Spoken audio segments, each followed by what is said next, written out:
Gönül defterimden bir sayfa koptu. Yarısı sararmış, yarısı solmuş. Resimler yıpranmış, anılar bitmiş. Zalim yıllar benden neler götürmüş. Resimler yıpranmış, anılar bitmiş. Zalim yıllar benden neler götürmüş.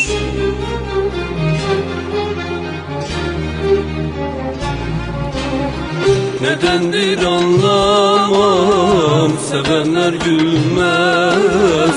Sevenin kadrini kimseler bilmez.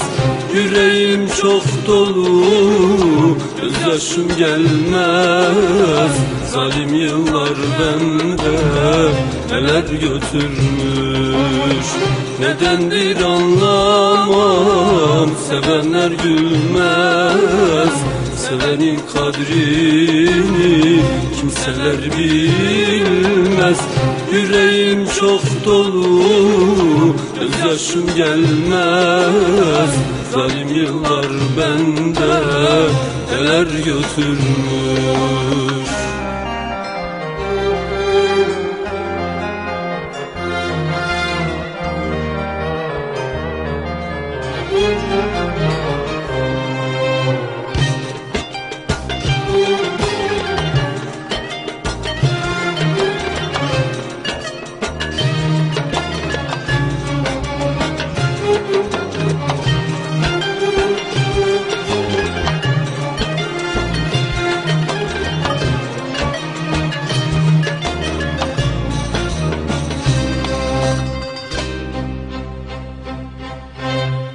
Anama babama hasret bıraktı.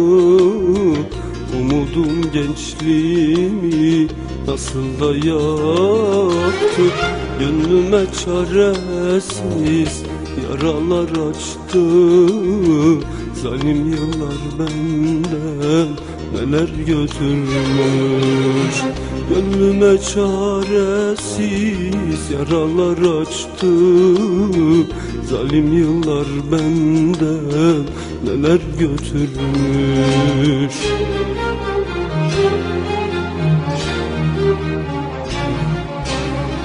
Nedendir anlamam, sevenler gülmez.